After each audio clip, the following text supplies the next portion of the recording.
안녕하십니까, 박사입니다. 여러분들은 중국과 타이완의 양안 관계에 대해 어떻게 생각하십니까? 지금 중국이 군비 증강을 하고 해협에서 무력 압박의 수준을 높이고 있는 것은 맞습니다. 하지만 전쟁이란 것은 그리 쉽게 일어나지는 않습니다. 중국의 의도와 향후 행동을 알기 위해서는 내가 시진핑이라면 어떻게 할까 스스로 질문을 던져보면 됩니다. 지극히 당연한 것이지만 그런 상식적 질문에 의거해 정세를 파악하는 이는 의외로 적습니다. 그리고 아주 단순하게 생각합니다. 중국은 공산당이니까 무지막지한 자들이야. 그러니까 수단 방법 가리지 않고 침공할 거야 라고 생각합니다. 그런 식이면 미래를 예측할 수 없습니다. 이번 방송에서는 그런 측면에서 인사이트를 보여주고 있는 러시아 중국학자 견해를 소개해 드리겠습니다. 러시아 과학 아카데미 중국 현대 아시아 연구소 소장인 끼릴 바바예프의 견해입니다. 금융대학 교수이자 브릭스 연구 국가위원회 부회장인 걸출한 학자이기도 합니다. 끼릴 바바예프는 타이완 선거 결과가 미국에 부정적이며 장기적으로 볼 때 중국이 승자라고 말했습니다. 그의 분석 기반은 우선 양안 간 교역입니다. 끼릴 바바예프는 2023년 양안의 교역액은 2680달러라고 말했습니다. 실로 엄청난 액수입니다.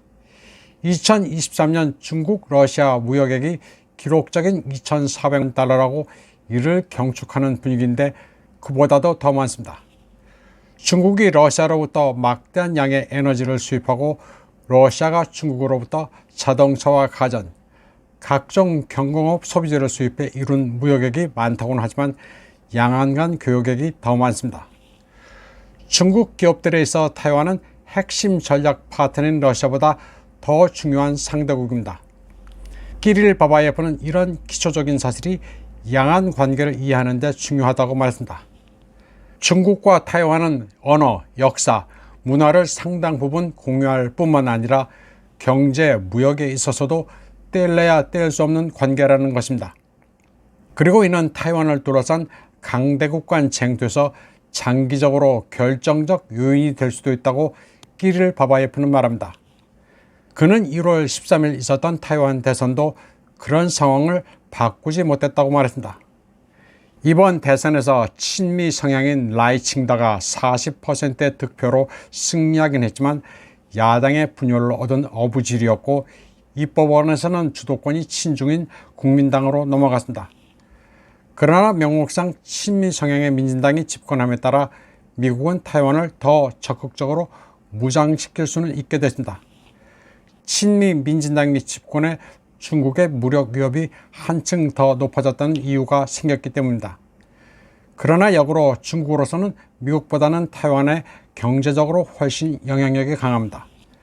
그래서 앞으로 몇 년 동안 중국은 굳이 무력으로 타이완 문제를 해결하려 들지는 않을 것이라고 끼릴 바바예프는 예측했습니다. 그리고 그 근거로 총통 당선자 라이칭다가 기존의 독립 입장을 누그러뜨리면서 현상 유지와 양안 평화를 얘기했으며 미국도 타이완 독립 반대와 하나의 중국 원칙을 다시금 강조한 점을 들었습니다. 그 결과 타이완은 독립이 막다른 골목이라는 사실을 깨닫게 됐습니다. 타이완의 어떠한 맹우도 독립을 지지하거나 중국을 타이완으로 대체하려 하지 않습니다. 끼릴 바바예프는 장기적으로 타이완의 유일한 선택은 중국 본토와의 타협이라고 진단했습니다. 타이완이 익숙한 생활 방식과 경제 시스템을 유지할 수 있도록 하고 베이징이 더 멀리 장기적으로 내다보면서 천천히 통일 문제를 해결할 수도 있다고 말했습니다. 홍콩 모델을 적용할 수도 있지만 그것보다는 훨씬 소프트한 방식이 될 수도 있다는 것입니다.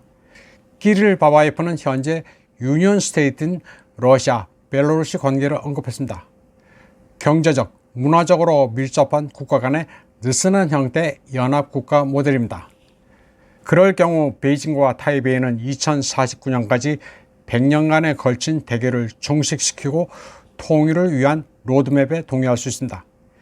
끼릴 바바예프는 그런 결과가 도출되면 중국이 타이완을 무력으로 장악하거나 현 상태에 무력 충돌 위험을 모두 제거하게 되기 때문에 양안에 모두 이로울 것이라고 말했습니다. 그리고 먼 미래같이 보이지만 그러한 양안 협약이 이루어질 경우 가장 손해를 보는 국가는 미국이라고 예측했습니다. 끼를 바바에 푸는 타이완이 지리적으로 미국보다는 중국에 가까운 데다 베이징의 경제력이 성장함에 따라 양안 경제무역의 중요성은 더욱 커질 것이라고 말했습니다.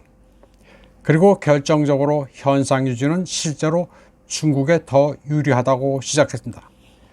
현상 유지가 계속되면 될수록 중국과 타이완의 경제적 상호 의존성은 그렇지 않아도 퇴조하고 있는 미국의 지역 내 영향력을 밀어내게 될 것이라는 계산입니다. 이번 방송은 여기까지 하겠습니다. 시청해주신 여러분 감사합니다.